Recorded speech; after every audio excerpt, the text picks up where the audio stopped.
The Spinnaker delivers power, lots of power, and it's a challenge to handle.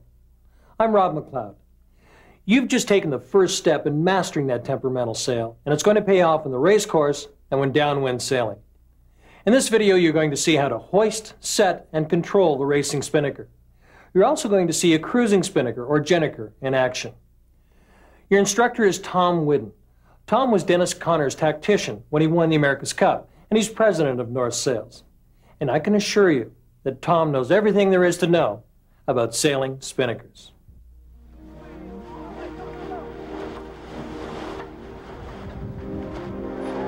A world-class crew makes Spinnaker handling look easy.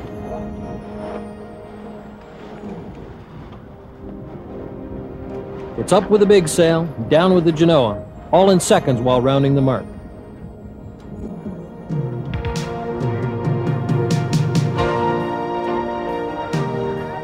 What makes a world-class racer? Well, it's a combination of knowledge, skill, good judgment, and teamwork. These qualities are learned with plenty of on-the-water practice and a good grounding in the basics of Spinnaker handling. And that's where our host, Tom Whidden, comes in. He's a winning America's Cup racer and president of North Sails. Tom is joined by Roger Renault on the helm, Eric Martinen on the foredeck, John Key as pitman, Rick Bod on the Spinnaker sheet, and Ross Morrissey trimming the afterguard. Sailing downwind can provide some of the most exhilarating sailing, whether racing or cruising, because sailboats travel fastest when the wind is aft of the beam. A specially designed sail, like a Spinnaker, if you're a racer, or a Jenniker if you're a cruiser, can really make your boat move.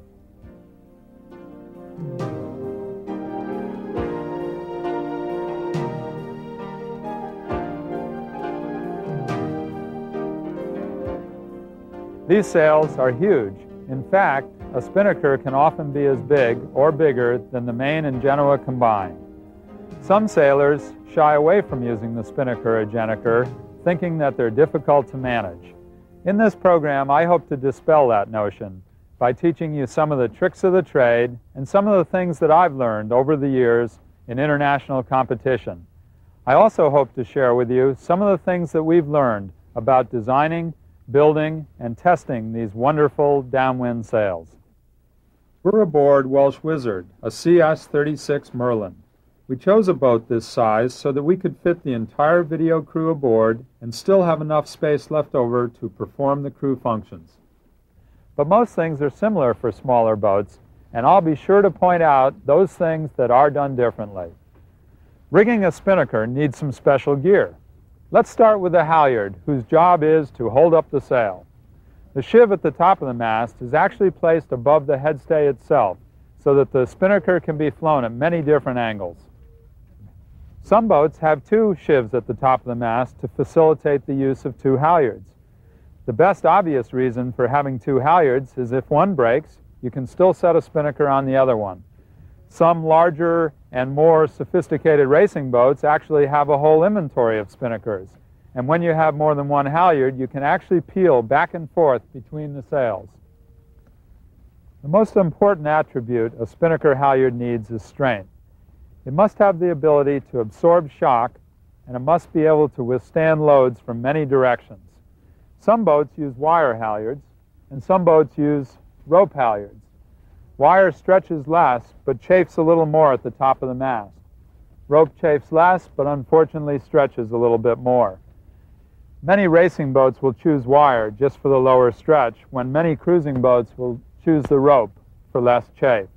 On long downwind races, like a Mexican race, where we use wire halyards, we actually adjust the position of the halyard many times during the race to cut down on this excessive wear. And next is the Spinnaker pole. The Spinnaker pole projects the clew of the Spinnaker outboard. The most important attribute for a Spinnaker pole is that it can be stiff enough to withstand the compression the Spinnaker puts on it. The inboard end of the Spinnaker pole is attached to the mast in one of two ways, either on a sliding car with an uphaul and a downhaul to actually adjust its inboard position, or affixed to the mast permanently on a ring, and some boats have a series of rings. The other end of the Spinnaker pole has a jaw on it. It allows the Spinnaker sheet to pass through it and affix the clew of the spinnaker as closely to the pole end as is possible. You'll notice a line coming from the jaw all the way to the deck and then adjusted back in the cockpit. It's called the foreguy and keeps the pole from lifting on its own. The line counteracting the foreguy is called the topping lift, and that also is adjusted from back in the cockpit and allows the crew to place the spinnaker pole end at any height. The trip line, when pulled, opens the jaw on the outboard end of the pole. We can talk about its use later when we go through jibing. The shock cord on top of the pole goes up to the topping lift, and when the topping lift is not tight, it pulls the topping lift back to the mast. And that leads us to the after guy. The after guy is the line that keeps the spinnaker pole at right angles to the wind. The after guy has a dual purpose in life. On port jibe, it's the after guy, and on starboard jibe, it's the sheet. Just as we see on the other end of the foot of the spinnaker at the clew, the spinnaker sheet. But if we were to jibe and the pole was to be affixed to that sheet, that starboard line would then become the after guy. Let's look at that once again. Because the spinnaker is symmetrical, either side of the sail can be the leading edge, and that's the edge presented to the wind.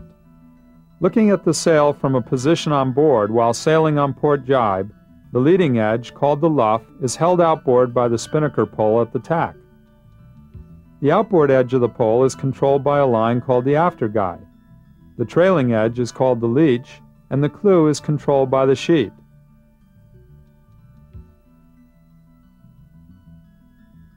On starboard jibe, the other side of the sail becomes the leading edge, and the names of the parts of the sail change accordingly. The spinnaker pole should usually be 90 degrees to the wind. If the wind should shift, we can see that the wind can't flow on both sides of the sail, and it will collapse starting at the luff. To prevent a collapse, we can adjust the pole so that the leading edge of the sail is presented properly, with the pole 90 degrees to the apparent wind. With the pole in position, the leading edge of the sail points directly into the wind, allowing a smooth flow on both sides of the sail, creating an airfoil. You can make a wind direction pointer by taping a piece of yarn to the pole. You'll then be able to see the wind's apparent direction, and trimming the after guy becomes a cinch. A primary consideration for the after guy is minimal stretch. Many of the sophisticated racing boats have tried very low stretch materials like Kevlar, Allied Spectra, and wire. One disadvantage with wire is it's a little harder for the crew to handle, particularly back at the winch. The after guy then leads from the center block at the maximum beam of the boat straight back to the winch that Ross is controlling. On many boats that I sail on, people think that it's right to cleat off the after guy and then play the sheet. I think this is a big mistake. We learned earlier that the after guy controls the pole and that the pole should be approximately 90 degrees to the wind at all times. We all know that the wind shifts, and we don't know very many helmsmen that steer perfectly straight downwind. So it's so critical to move that pole forward and aft depending on where the apparent wind is coming from at any time. The other adjustment, of course, that we'll talk about later again is up and down, and that needs to be done as well. At the other end of the spinnaker is the spinnaker sheet. In general, particularly for reaching, the spinnaker sheet leads to the very aft portion of the boat. This will prevent the leech from getting too tight and overpowering. When the wind moves aft, say after the beam or on a run, you can actually move the sheet lead forward on the rail to facilitate a tighter or more powered up shape. The spinnaker sheet itself should be double the length of the boat. This allows the clew to go all the way forward to the headstay and the tail to go all the way forward to the fore triangle to allow the sheet trimmer to see all of the spinnaker. One good way to trim the spinnaker is to lead the spinnaker sheet from the leeward side of the boat up to a winch on the windward side. This enables all the weight on the weather side of the boat as well as the sheet trimmer himself to see the entire luff of the spinnaker.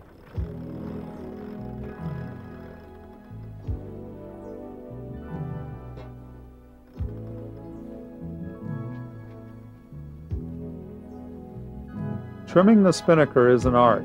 The main idea is to keep the sail full and on edge. In other words, ease the sheet as far as it can go without collapsing the sail. The best indicator for watching optimum trim is the leading edge of the sail, the spinnaker's luff. The sheet should be let off just a little, keeping an eye on the luff. Let it out till you can just see it curl, and then trim it back until the curl disappears. The after guy is also adjusted constantly to keep the pole 90 degrees to the apparent wind.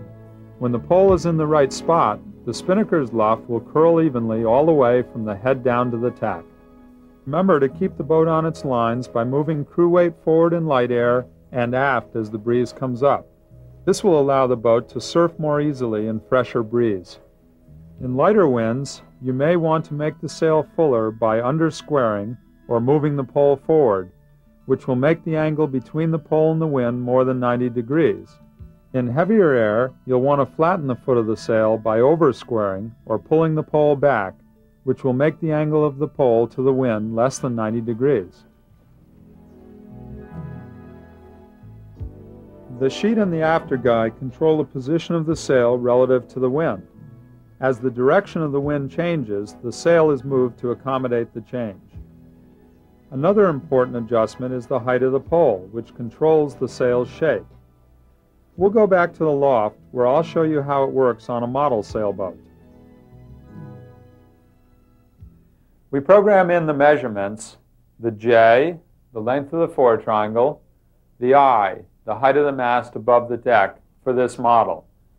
The computer then calculates all the dimensions necessary to come up with our fastest shape. It even cuts the panels. So this sail is an exact replica of what we would make for the full-size boat. Let me see if I can conjure up some wind. This is a trick that I use very often during racing.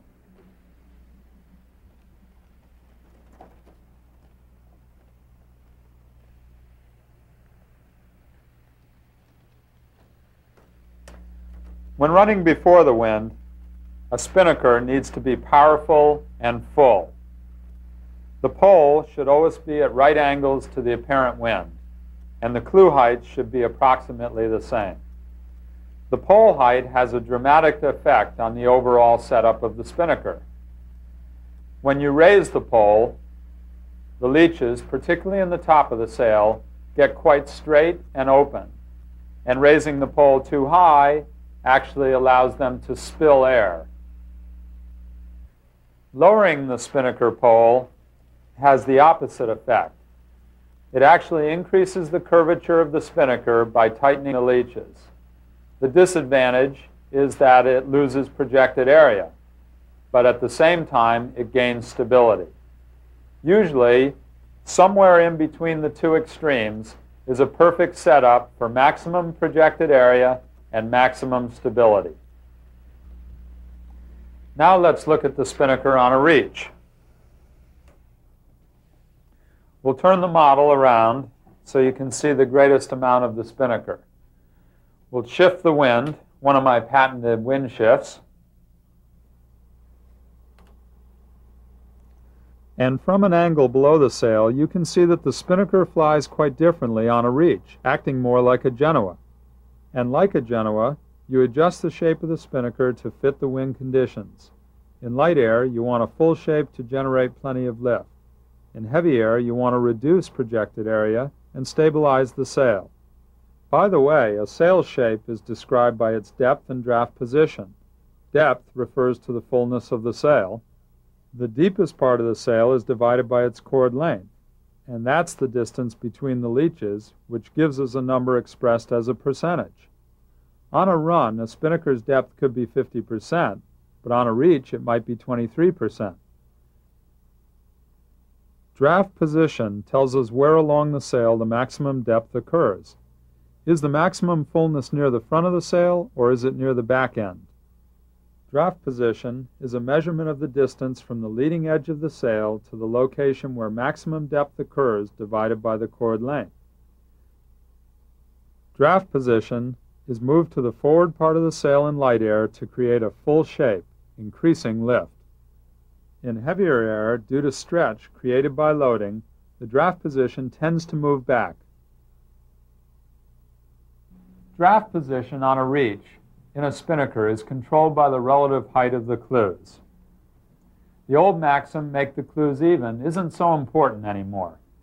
On a reach, judicious clue juggling, as seen here from the bow, affects the draft position. Looking from the stern, we can see that lowering the tack moves the draft forward, and that depowers the sail. And raising the tack up moves the draft aft, making the sail more powerful. An all-purpose spinnaker should be flown on a reach with the clews even, or the tack slightly lower than the clew, putting the draft at 40 to 50% of the way aft.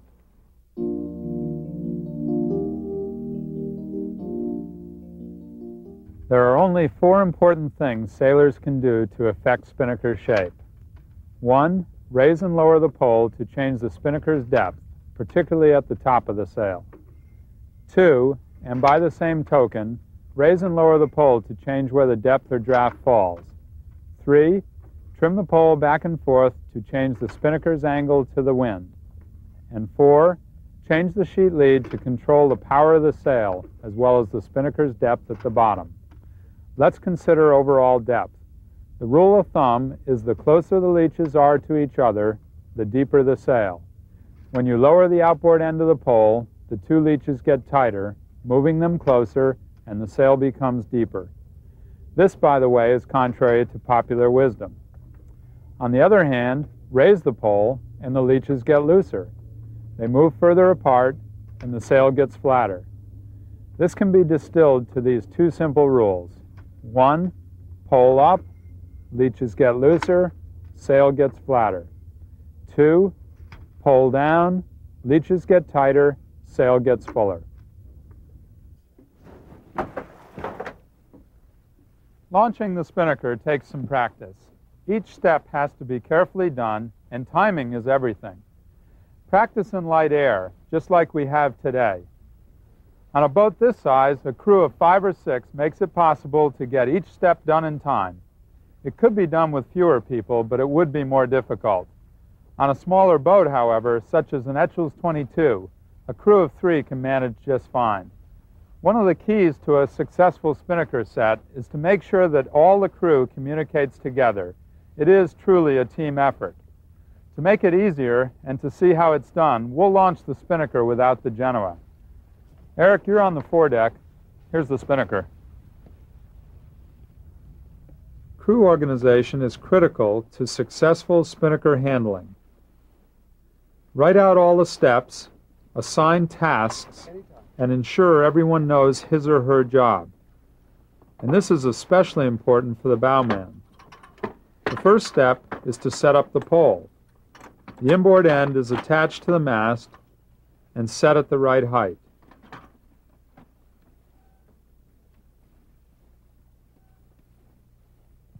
The downhaul, which prevents the outboard end of the pole from rising, is snapped into place.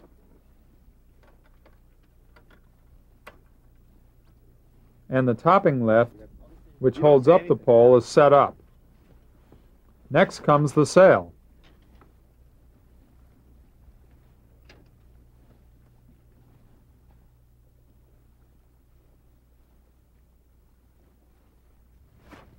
The spinnaker is packed, and the lines are usually set before the race begins, preferably before the boat leaves the dock. That way, the bowman can hook up the sail quickly and not worry about tangling the lines as the boat approaches the mark. Here, Eric attaches the spinnaker halyard to the head of the sail, the after guy to the tack, and the sheet to the clew. In a race, every second counts, so it helps to have all the pieces clearly marked to prevent any mistakes or delays.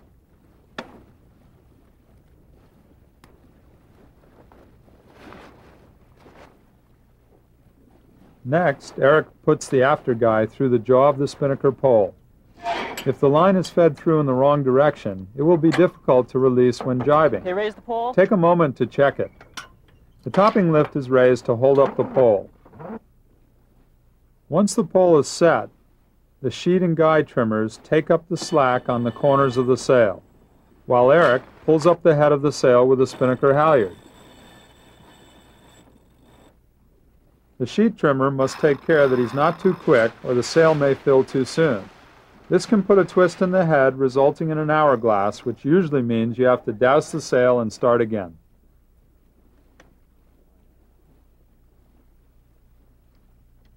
That was a great set, guys. The sail went up perfectly, and the sail's flying well also. Now, if we were racing, we'd have a head sail that we would have to deal with too. Let's look at the launch once again with a head sail up. Now, of course, we have to be more careful with the hookup and to make sure that it goes up outside the Genoa with no wraps. The object is to launch the spinnaker as soon as you round the windward mark, so get it ready while still on the upwind leg. The spinnaker is launched on the leeward side of the boat. The helmsman should plan his downwind course early and tell the bowman on which side he plans to launch the spinnaker. If the boat's Genoa is large, it's a good idea to set up the spinnaker when the Genoa is on the opposite side to the planned spinnaker launch. This takes a little forethought on the part of the skipper while tacking upwind. Our spinnaker lines were laid out in advance for a launch from port, so Eric has to go fishing to get them around to the starboard side. The halyard is outside the jib, and all the lines are outside the lifelines. Eric once again attaches the after guy to the tack, and the sheet to the clew, and the halyard to the sail's head.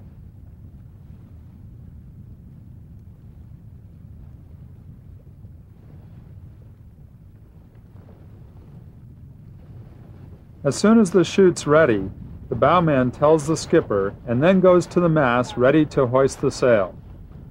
The boat prepares to tack onto the final course towards the mark. Ready about. Tacking.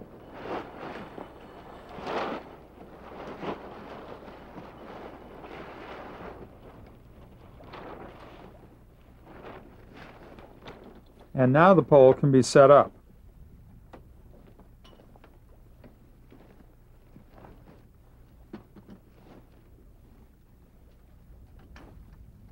The after guy is attached.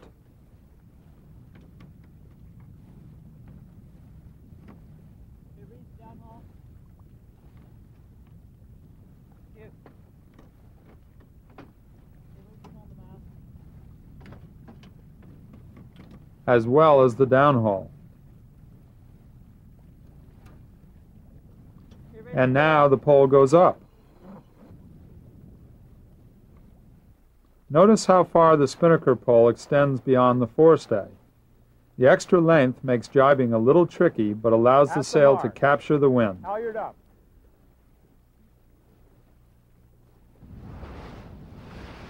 Make sure the sail is up and the pole pulled back before filling the chute. And get that Genoa down quickly so it doesn't blanket the spinnaker.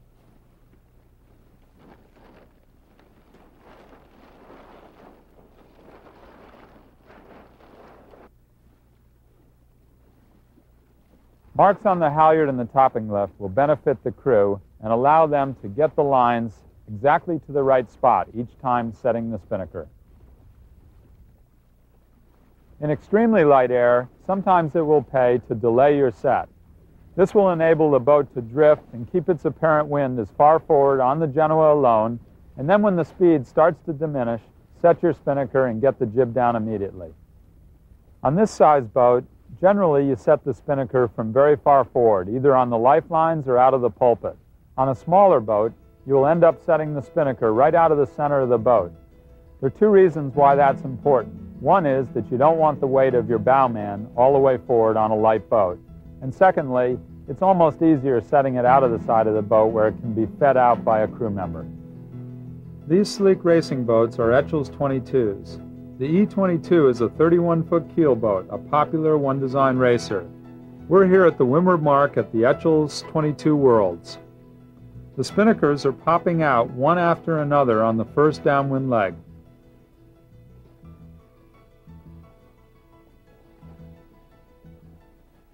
Now we're going to talk about the jibe. I'm going to play the mast man in this maneuver. Two things we can do before we get ready to show you how to jibe to make it a lot easier next time. One is to mark where the inboard end of the pole needs to be so that when the topping lift is let off, the pole can swing through the fore triangle properly. We've preset this end of the pole, and now I'm going to mark it on the mast. So I always go back to that same setting. The second thing that can be done to help make sure that the pole swings through the fore triangle properly in a dip pole jibe is to mark the topping lift. We're going to simulate letting the pole down to exactly the right place. Could we square the boat up a little bit, please? Squaring up means heading the boat directly downwind. We're going to trip the pole, let the topping lift down to exactly the right place where we've preset it, so that it exactly passes above the pulpit and inside the forestay. Now Eric's going to take what is going to be the new guy, snap it in, good, and then square it back on the other side.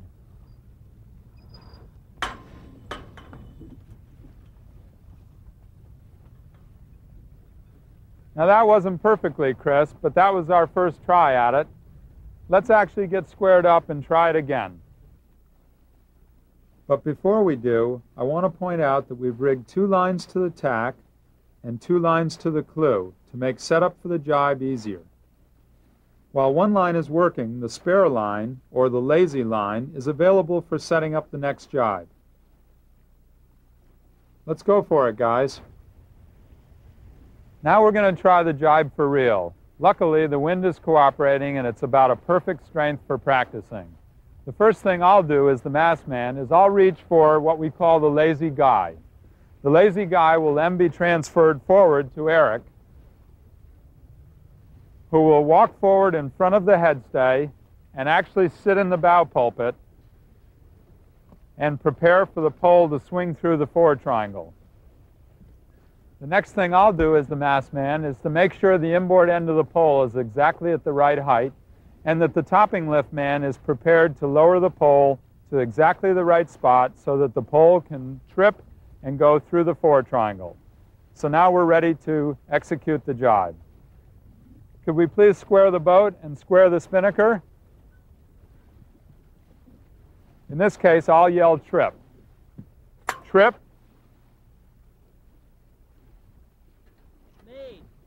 I'll push the pole out to its new position, and the new guy on the starboard side is then trimmed. Again, ideally, we come out of the jibe at roughly the same angle that we were at on the other side. Pretty good jibe, guys. Let's try it once more. I'll take the lazy after guy up to the bowman.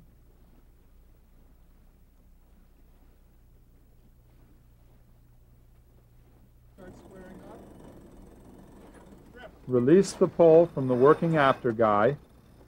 The bowman jams in what is now the new working after guy, and the pitman raises the pole as I guide it across to the sail's pad. So let's try it one more time, folks. The helmsman steers the boat in a slow arc downwind. When the boat is headed directly downwind, the after guy is released and the pitman lowers the topping lift as the helmsman steers into the opposite jibe. The mastman guides the pole to the bowman and up to the other side. Again, ideally, we come out of the jibe at roughly the same angle that we were at on the other side. Roger, that was a really nicely executed jibe. As you probably know, the helmsman can help out a whole lot to make the crew's job easier during the jibe. As usual, timing is everything. And one of the things you did nicely during that jibe is you turned the boat at a proper speed that the crew could keep up, and if you saw them getting a little ahead of you, you just sped up the turn. That's one good idea. The second good idea is that when you're sailing along in light air, your jibe angles are usually quite a bit closer. So you'll need to turn the boat quite a bit faster than you'll have to in heavy air. Another thing I like to do is I look up at the Windex, and if the Windex is pointed abeam, I want to come out on the next jibe with the Windex pointed abeam.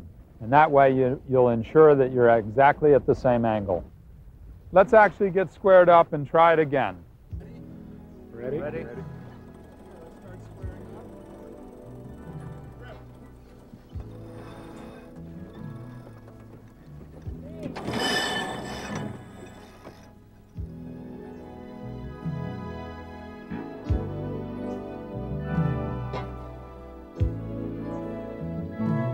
Pretty good jibe, guys. Eric is more accustomed to sailing on smaller boats where we end for end the pole.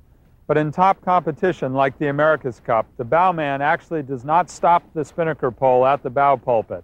It comes flying from the old guy, constant speed, all the way through the forward triangle. The bowman goes click, made, and the pole goes straight up to the new side without skipping a beat. When downwind racing, you also get involved with something else, and that's tactics. I've asked two hot Etchells 22 skippers to engage in a mini match race to illustrate them for us. Sailing US 668 in the blue dry suit is skipper Ben Altman. He's with his Chicago crew. Dirk Newellman of Oakville sails KC-50 with his Canadian crew.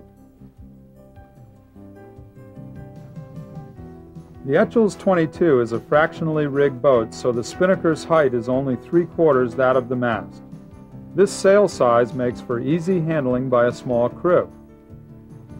The jib is kept up because it's relatively small and therefore doesn't interfere with the spinnaker. Also, because it's small, it acts much like a staysail does on a bigger boat. At the moment, Dirk is behind Ben. As the wind is from behind, Dirk's object is to maneuver into a position where he can steal Ben's wind.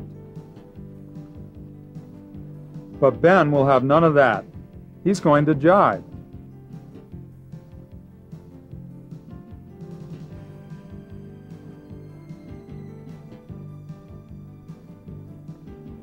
And of course, Dirk jibes too.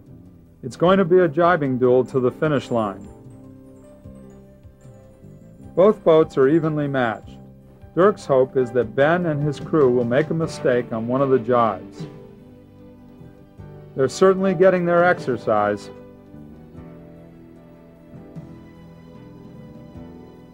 Notice Dirk is doing an end-for-end jibe.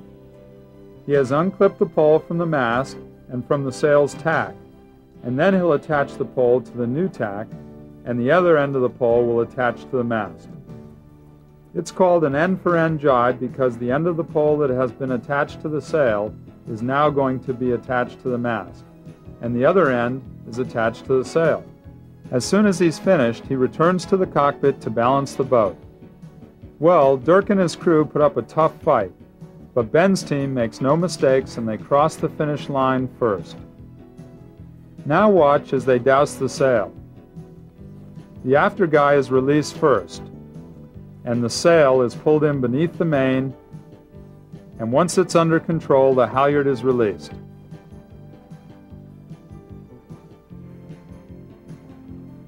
Good show, guys.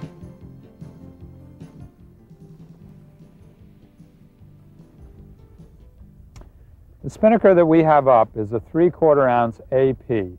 AP means all-purpose and is by far the most popular spinnaker favored by racers and cruisers alike. It is designed to be most effective when the wind is abeam at 90 degrees and after the beam to about 150 degrees wind angle. What enables this design to be most effective over these wind angles is its balanced profile from head to foot. The head of the sail is not overly full, as is often the case with a runner, nor is it overly flat, as in a reacher. The chord depth is such that it evenly distributes the amount of curve in the head with the curve below the head. We choose nylon for spinnakers as it is extremely strong and resists tearing as well as any material we know of. Nylon, of course, stretches more than that of most other sail fabrics, but this is actually desirable in some spinnakers, other than those designed for very close reaching, where we use lower stretch materials such as mylar and even light Kevlar. 3/4 ounce fabric is pretty versatile for most size boats, as it is light enough to fly in most light winds, but strong enough to hold up in most any wind up to 25 knots. For extreme conditions, we use 1/2 ounce fabric for the light side and 1.5 or 2.2 ounce in very heavy winds. The panel configuration used here is called true radial.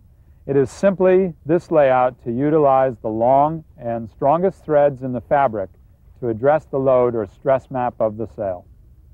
Spinnakers evolved as sailmakers discovered ways to minimize unwanted stretch in the fabric and maximize the projected area of the sail while keeping the sail under control.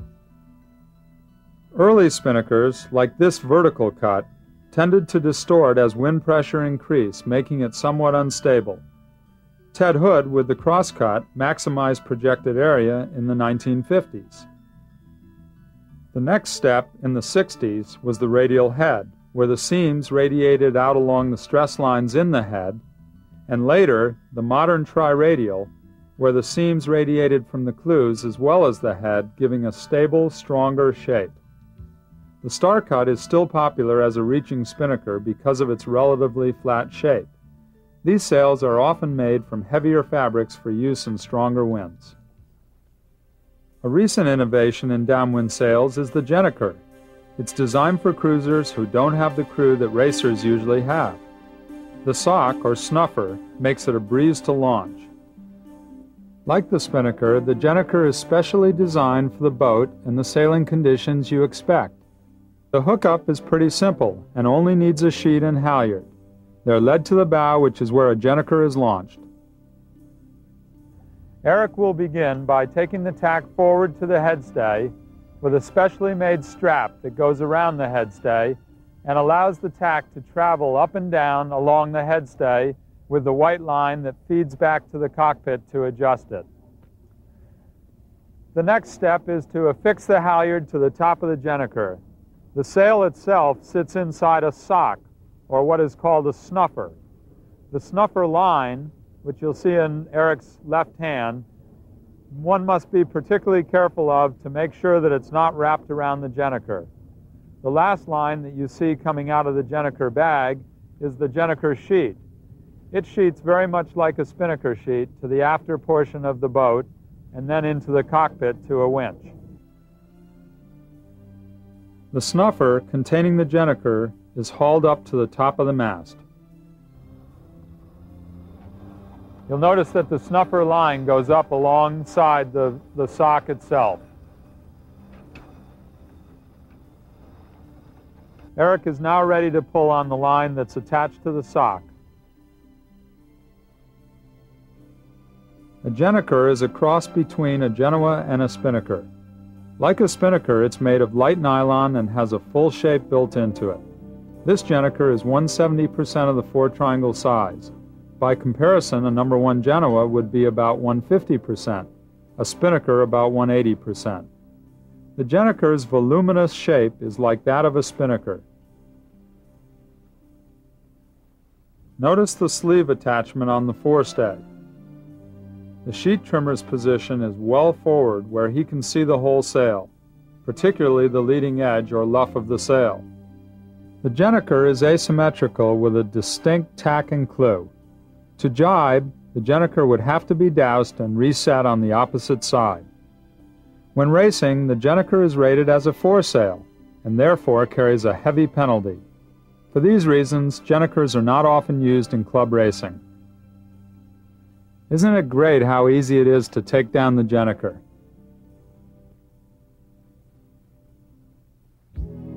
Dousing the Spinnaker isn't as easy. It's a bit of a reach for Eric to release the pole.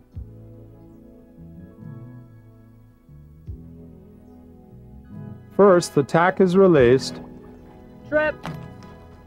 And as the sail is hauled in from the clew, the halyard is released and the sail is stored below.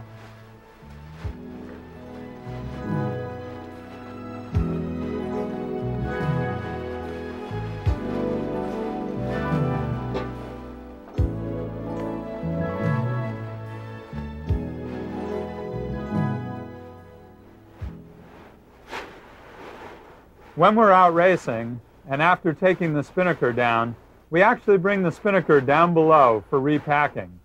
As you can see, our cabin looks quite small and our Spinnaker quite huge. I'm not sure you're going to learn anything by watching us pack the Spinnaker down here, so let me see if I can do a little better. This is a lot better. Let's watch Eric pack the Spinnaker. First, he starts with the foot of the sail. He gathers it up, puts it in the bag, but he leaves the 2 clews outside. Then he starts gathering in 1 leech. The idea is to pack the three sides of the sail so that they can keep the same orientation inside the bag as on the outside. Then he gathers the third side. What he's trying to avoid is causing a twist. That's when one side of the sail gets twisted around another side. This can cause a lot of difficulties when launching the spinnaker. Once the three edges of the sail are in the bag, the body of the sail can be stuffed in pretty willy-nilly. But make sure you don't stuff the corners in too.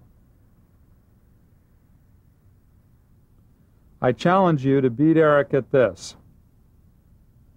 He has quite a fight with the air caught in the sail. After all, spinnakers are designed to hold the wind.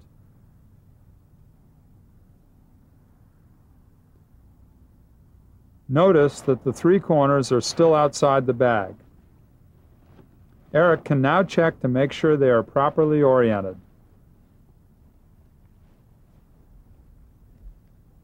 You'll see that the three corners of the spinnaker are actually marked, clew in the two clew areas and head in the head area. This is for the obvious reason that you don't want to set your spinnaker sideways, like we see so often in some of the fun shots of spinnaker set mistakes. We actually have another tip-off as to which is the clew area and which is the head area. You'll notice that the white foot tape comes together with one of the colored leech tapes, whereas at the head, the two leech tapes are colored and they come together. This sail bag has a tie affixed to it.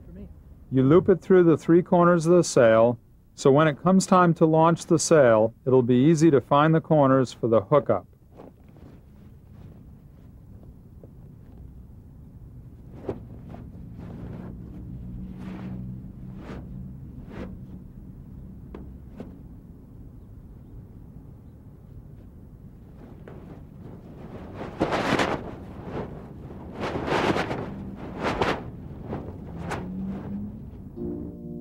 We had a great day on the water, and on the way home I had a chance to answer some of our crew's questions. You say that as you raise the pole, the leeches of the sail get looser, but the sail gets flatter. And as you lower the pole, the leeches get tighter and the sail gets fuller. I'm not too sure what you mean by that. I don't really understand. Eric, the best analogy I can think of to answer your question is to think of a mainsail when you trim a mainsail. If you let the sheet off, you get what they call twist. And if you look up the leech of the mainsail when you're letting it off, the more you let it off, the more it falls away. And the more you let it fall away, in reality, the flatter the sail gets, or the more twist it has. And so the idea is that if you can pull the leeches of the spinnaker further apart to the point where the sail was perfectly flat or perfectly horizontal, then it would be a perfectly flat, shapeless piece of fabric. If you could figure out a way to shape the sail in such a way that the leeches were very close together, then you'd have this long, voluminous, big balloon-shaped spinnaker, and then it would be extremely full. So I think really if you think of it as just taking your hands on the two leeches and pulling it apart as far as you can, that would be perfectly flat. And if you let it go all the way forward so that your hands were almost touching, you'd have this huge U-shaped arc. And very much like the mainsail, as you let up on the sheet, it twists away or dumps off.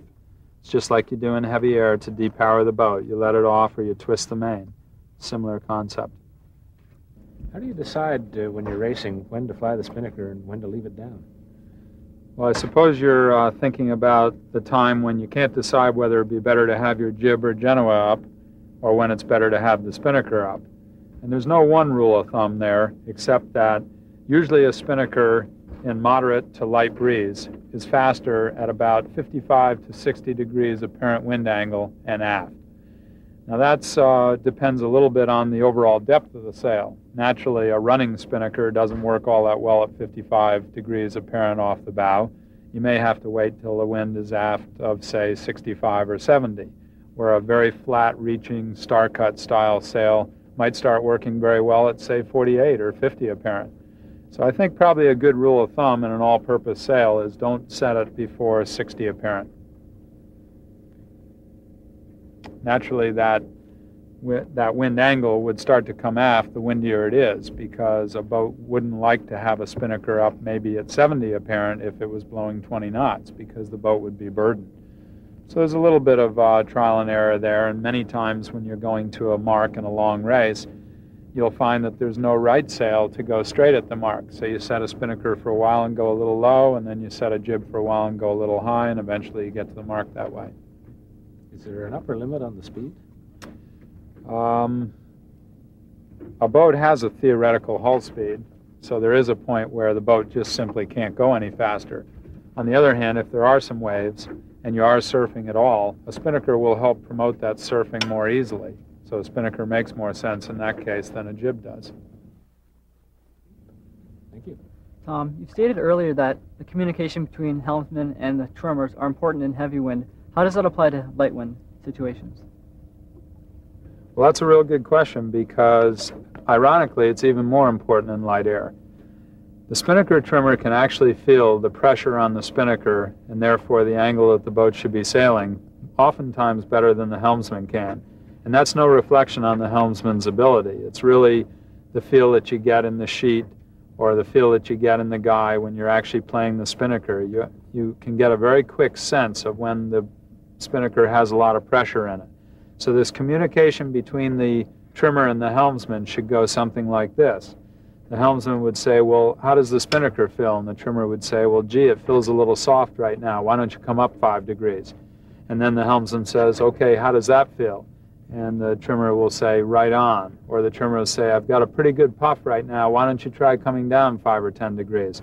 And if you go down a race course going like that, you'll have a much better result than you will if the helmsman just tries to dictate it from his station. So I think probably in the overall effect, or the result at the end of the day, it's probably more important in light air that the communication between the trimmer and the helmsman works well than it is even in heavy air. Tom, could you maybe give me a few pointers on downwind sailing in heavy air? There are actually a lot of things you can do to make heavy air downwind sailing with the spinnaker up more pleasurable and a lot safer. One thing for sure is that the more modern boats have become easier to sail downwind. If you followed the racing boats of 10 years ago or 15 years ago, they were very fine in the ends, they were very beamy in the middle, they had very high aspect small mainsail. In other words, the boom didn't stick out very far, and they had quite large fore triangles. So what would end up happening is dead downwind, you'd have the spinnaker out to one side of the boat with a huge amount of area and a very small main to counterbalance it on the other side. And what would happen is it would force the boat over to its windward side, and the boat would always want to spin out the wrong way or go out to leeward. The modern boats have more high aspect fore triangles, making the spinnakers somewhat higher aspect and a little smaller as a percentage of the total sail plan. And the mains are quite a bit lower aspect, or longer on the boom, so that the balance between the mainsail and the spinnaker has gotten better. Assuming that you've got a boat that's hard to handle, some of the tricks you can do is, one of the most important things is whatever spinnaker you set is to choke it down. And what I mean by choking it down is to keep the pole fairly low and to move the snatch block for the sheet very far forward in the boat and keep the whole sail choked down fairly low. And that does, if you remember in our analysis of what pole down does, it makes the leeches closer together, the projected area actually a little less, and the depth of the sail greater. So the stability of the sail as far as ease of flying is quite a bit better. And you have less chance of having the sail break or luff or whatever. That's one thing you can do. Another thing you can do is that you try to balance the helm in the boat as best you can. If you feel you have leeward helm, then there are ways to counteract that. You can move all your crew to the leeward side of the boat. You can move the pole forward a little bit and sheet the sail harder. You can bang the main harder to put more pressure on the leeward side of the boat. Those are all things that will help. The other thing is that many boats have heavy air spinnakers. And if you have a heavy air spinnaker, if it's a reacher, for instance, it's usually cut quite a bit smaller. And that's usually a good bet when the wind gets windy. The other thing is, put your best helmsman on the helm and make sure that he's sailing the lowest going down the waves and heats it up or goes a little bit higher as he goes up the wave, because the most amount of pressure is on the whole sail plan when you're going up a wave, and the least amount of pressure is when you're going down the wave. So those are just a few ideas that might help you get downwind and enjoy it a little bit more. If it's really windy conditions and you're worried about broaching and you've got the spinnaker right on edge and you're driving down in the puffs and you've got somebody playing the vang and the main's flapping all the time, is there any magic tricks you can do at this point to just carry the spinnaker a little further? You just named most of the important things to be mindful of. Certainly the guy on the vang and the main sheet's the most important. One guy, though, that's also overlooked that's very important is the spinnaker trim man. He can really help you stay on your feet by keeping that spinnaker eased out just barely on edge without losing it all the time. And that takes very careful coordination between the spinnaker trimmer and his grinder, or the guy that's trimming his winch. And I would say that if he's out on edge all the time, that's your best chance to stay on your feet and not broach. And usually the best way to control the broach is if you start to broach and the guy lets that sheet out quite a bit. It allows you to get your bow down quite a bit quicker, get back on your feet, get going in the right direction before he trims the sail back in. That generally is the most important thing. The helmsman can help a little bit too by communicating well with the trimmers. He should tell the spinnaker guy when he's in trouble, he should tell the main guy when he's in trouble, and not just leave it for them to fill it on their own. And I think this communication between each of the trimmers and the helmsman can make the boat, not go into a broach quite as early.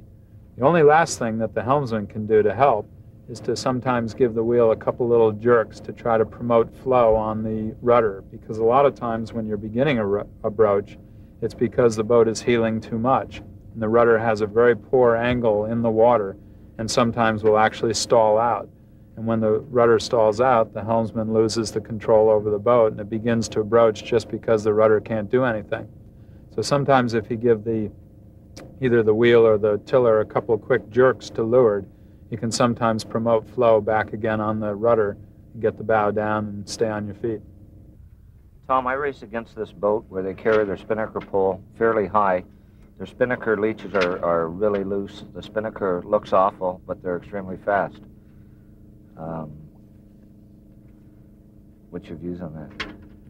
Well, there's probably no one explanation to that, and there are probably many things that affect the overall performance of a boat that don't have to do with just the sails. The other part of that is that I've been a sailmaker for long enough to know that every time I think I've hit on something that's right, I learn something new, and maybe we don't know everything now, and maybe things that don't look right sometimes are just fine. But there's probably a very simple answer to it.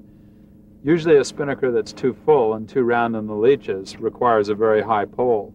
And sometimes a sail that's too flat, if you were to raise the pole, would just wash out in the leeches. So perhaps his sail is very full, and when he carries a high pole, it actually opens the leeches to the point where it may not even look that well, but it probably flies a little better than it would if the pole were low.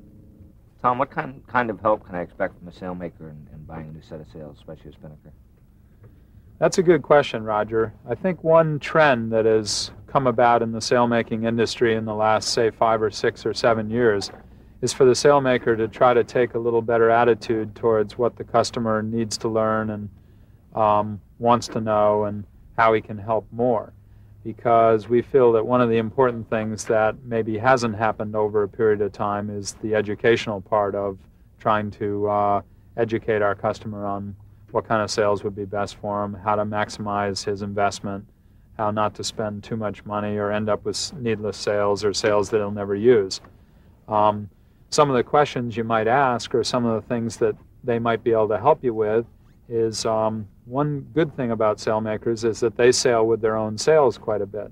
So they, better than anybody, have a good feeling for what kind of sails work and perform best at any given time.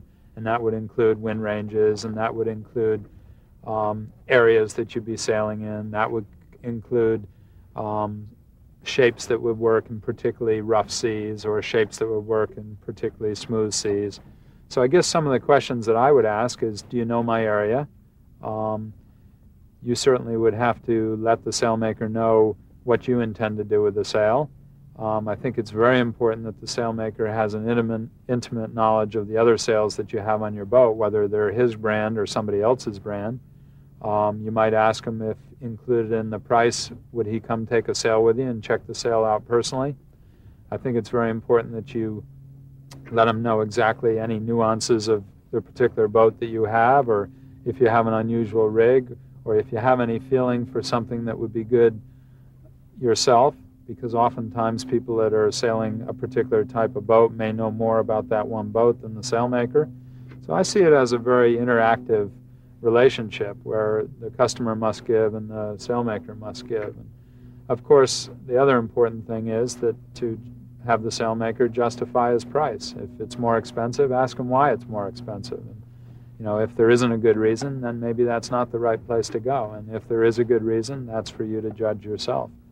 But, and I think the other thing to watch out for is to look around what the other people around you are using and whether they're happy. And, you know, there's no better way to find out about the performance of something than to ask somebody that's using it already. So I think the sailmaker can help in many ways, but I think that this whole relationship between the customer and the sailmaker has to be very interactive and a lot of communication.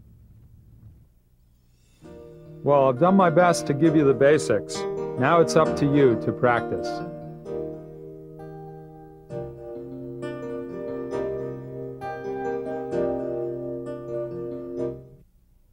Spinnakers add power and excitement on those downwind legs, and it takes time to master them. So don't be discouraged if you have difficulties at first. Just keep at it. And in no time at all of your competition will be behind you.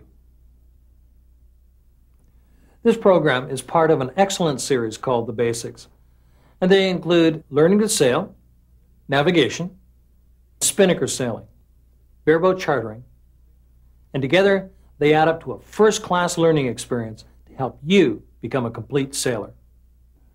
Learning to sail covers the basics of sailing and safety. Once you've mastered the skills on this video, you'll be able to sail a dinghy or keelboat with confidence. And every sailor thinks about sailing beyond his own territory. Well, in navigation, we sail some of the most beautiful cruising grounds in the world, and we teach you the skills to explore those new horizons yourself. And we all think of that idyllic vacation, sailing some turquoise waters in some far-off paradise. Well, in bareboat chartering, we teach you how to do it. My co-host is world sailor and charterer Patience Wales. And believe me, Patience has sailed everywhere. In Spinnaker Sailing, you'll learn how to master that tremendous sail that gives you the power that you really want. And you'll also learn how to use a cruising spinnaker. Your host is Tom Whidden, America's Cup sailor, and Dennis Connors tactician. I know that these 4 videos are going to be a much-used reference in your library. And they're a great getaway, too. I mean, you just put your feet up and watch and indulge your sailing dreams. We've also produced 4 books to accompany the video series. They're Basic Sailing and Cruising Skills, Intermediate Sailing and Cruising Skills, Coastal Navigation Skills, the 3 that I wrote, and Celestial Navigation Skills by John Perriton. The books provide a structured learning experience and are full of illustrations, theory, and exercises to let you practice your skills. The videos are $39.95 plus shipping and handling, and the books are $16.95 plus shipping and handling. For ordering information, call toll-free in Ontario, 1-800-387-8411, or in Toronto, 484-2614. In British Columbia, call the Knowledge Network, 604-660-2190. And in all other territories, call Soma Film and Video, 416-466-0822.